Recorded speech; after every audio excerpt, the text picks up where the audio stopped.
stop for a moment and consider the sheer amount of chaos that exists in the world today. We're flooded with information, surrounded by drama, and constantly reacting to external events we can't control. Most of us feel like we're just tiny boats, being tossed around by massive, unpredictable waves. We feel a profound lack of control, a sense of anxiety and helplessness that has become the defining emotion of the modern age. But what if there was an ancient philosophy, practiced by emperors, generals, and thinkers, that was designed for exactly this? A philosophy that says, the ultimate power is not over others, but over yourself, over your mind, your emotions, your reactions. A philosophy that is not about passive endurance, but about active, deliberate, strategic mastery of the self.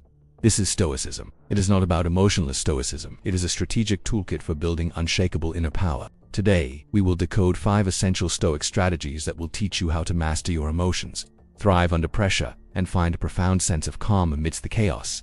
We will explore each strategy not just as a theory, but as a practical, life-changing tool for those who want to stop being a victim of circumstance and become a master of their own destiny. Welcome to The first and most foundational strategy of Stoicism is the dichotomy of control. Seneca put it simply, some things are in our control, and others are not. This is the ultimate strategic clarity. Things like our opinions, our impulses, our desires, our actions, these are in our control.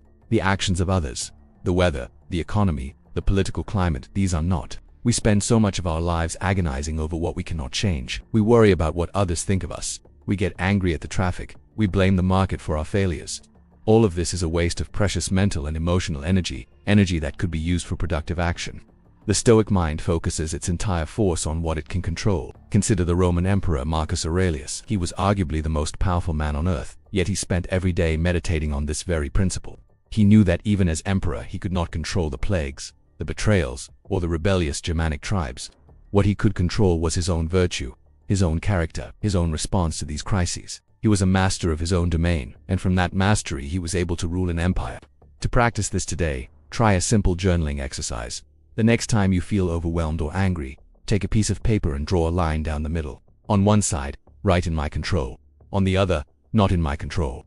You will find that most of your stress is on the "not in my control" side. This simple act of separation gives you back your power by allowing you to let go of what you cannot change and focus your energy on what truly matters. An advanced practice is to apply this to your happiness itself. Your joy should not be a byproduct of external outcomes. Find a way to be happy and content regardless of what happens, because true happiness is a choice you make, not a result you get. The second strategy is a paradox. Negative visualization, or as the Stoics called it, premeditatio malorum. It is the practice of contemplating the bad things that could happen to you: losing your job, losing a loved one, having a project fail. Most people avoid thinking about these things because they are afraid, but the Stoic confronts them head-on in a controlled mental exercise. This isn't pessimism.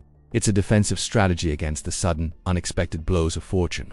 Seneca, who was one of the wealthiest and most powerful men in Rome, constantly practiced this.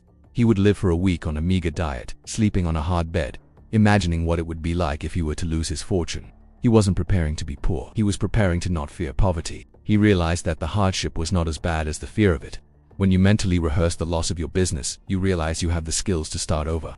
When you contemplate the loss of a loved one, you appreciate them more in this moment. The shock and devastation that paralyze others do not affect you because you have already mentally prepared for it. It turns the future into a training ground for the present.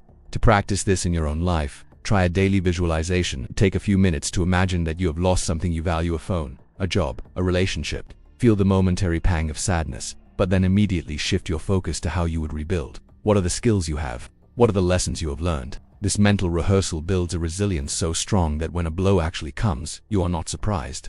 The third strategy is amor fati, love your fate. It is the ultimate antidote to victimhood.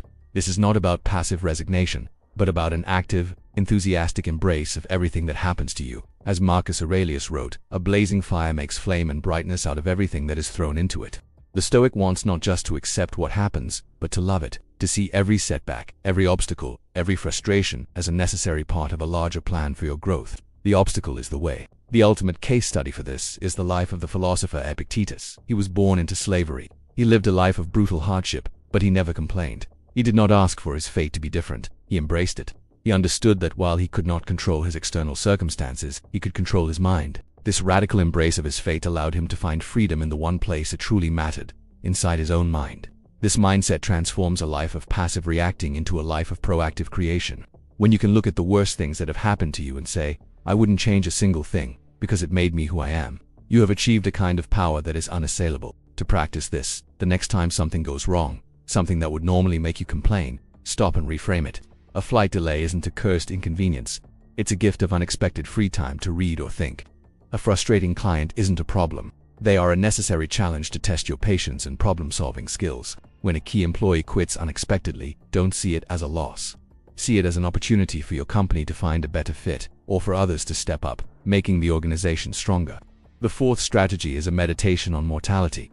Memento mori, remember you will die. In a world obsessed with eternal youth, the Stoic embraces death not as something to fear, but as a lens through which to view every single day. The knowledge that our time here is limited is not morbid. It is the most powerful motivator for living with urgency and purpose. You could leave life right now, Marcus Aurelius wrote. Let that determine what you do and say and think. When you truly internalize this truth, you stop wasting time on petty arguments, on frivolous distractions, on the pursuit of things that do not truly matter. It provides a cosmic perspective that melts away daily anxieties. You are not worried about missing an email or being disrespected when you are aware that this day could be your last. It gives you a profound freedom to act authentically and to focus on what is truly important. The modern world tries to shield us from death at every turn, but the Stoic sees this as a mistake. The best way to live is to be keenly aware of the finite nature of life. This awareness is a powerful tool to prioritize what is truly important. You stop procrastinating. You stop taking people and moments for granted. You begin to live with a fierce sense of purpose, because you know your time is not infinite. Our fifth and final strategy is the ultimate goal of Stoic practice.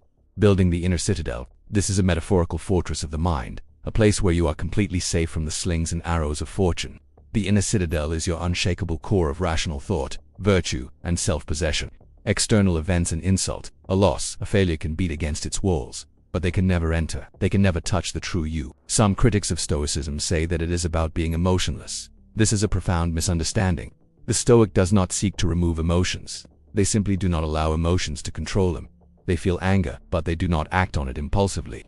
They feel fear, but they do not allow it to paralyze them. They are in control of the gates. Viktor Frankl, the psychologist who survived a concentration camp, is a modern testament to the Inner Citadel. He wrote that while they could take away everything from him, they could not take away his freedom to choose his attitude in any given set of circumstances. That final, internal freedom was what allowed him to survive and find meaning. The Inner Citadel is built by practicing all the other strategies.